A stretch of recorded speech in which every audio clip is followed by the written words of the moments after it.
Assalamualaikum warahmatullahi wabarakatuh. Saya Fadilillah dengan NIM 210605502072, Prodi Ilmu Administrasi Negara kelas C. Tugas sejarah kali ini saya akan mengangkat sejarah kapal pinisi di Bulukumba. Kapal pinisi memang cukup menarik perhatian kita, apalagi jika bercerita soal sejarah kapal pinisi. Berikut adalah sejarah kapal pinisi. Bonto Bahari berarti tanah laut. Tempat ini adalah surga bagi para nelayan. Mayoritas penduduknya menggantungkan hidupnya pada laut. Maka jangan heran tentang kepawaian penduduk setempat merakit kapal laut dan kehebatannya dalam membangun tradisi bahari selama ratusan tahun. Tempat ini berada sekitar 200 km dari selatan kota Makassar. Nah, karena tangan-tangan kreatif inilah lahir julukan Buta Pandita Lopi atau disebut dengan negeri para pembuat perahu. Kisah tentang perahu pinisi dari Desa Tanah Beru dan Desa Bira, Kecamatan Bonto Bahari, Kabupaten Bulukumba, Provinsi Sulawesi Selatan, adalah sebuah legenda. Kisah mereka bukanlah sesuatu yang asing lagi, namun jarang yang mengetahui tentang bagaimana sejarah dan tradisi panjang ini dibangun oleh nenek moyang pun dengan kehebatan para pelaut ulung tersebut. Budaya tersebut didasarkan pada penciptaan perahu pertama oleh nenek moyang mereka.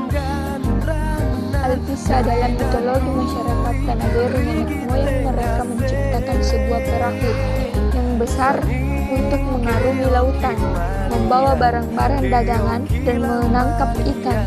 Saat perahu pertama dibuat, dilayarkan perahu di tengah laut, tapi sebuah musibah terjadi di tengah jalan.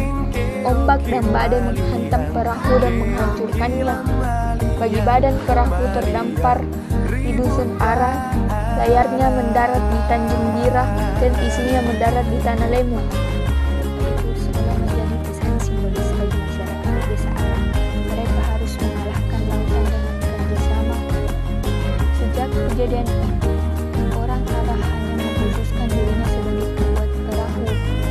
Orang Bira memperoleh sisa layar perahu, mengkhususkan diri belajar bertangan dengan tanda-tanda alam. Sedangkan orang memodali dan menggunakan perahu tersebut. Tradisi pembagian tugas telah berlangsung selama bertahun-tahun itu akhirnya berujung pada pembuatan sebuah perahu kayu tradisional yang disebut dengan pinisi. Kini keyakinan mistis terhadap mitologi masih kental dalam setiap proses pembuatan pinisi. Diawali dengan sebuah ritual kecil, perahu pinisi dibuat setelah melalui upacara pemotongan lunak. Upacara itu dipimpin oleh seorang pawang perahu yang disebut Pandita Lopi. Berbagi sesaji menjadi syarat yang tidak boleh ditinggalkan dalam upacara ini, seperti semua jajanan harus berasa manis dan seekor ayam jago putih yang masih sehat. Jajanan menimbulkan keinginan dari pemilik agar perahunya telah mendapatkan keuntungan tinggi. Sedikit darah dalam ayam jago putih ditempelkan ke lunas perahu. Ritual itu sebagai simbol harapan agar tidak ada darah bertumpah di atas perahu yang akan dibuat. Kemudian, kala tukang memotong kedua ujung lunas menyerahkan kepada pemimpin pembuat perahu.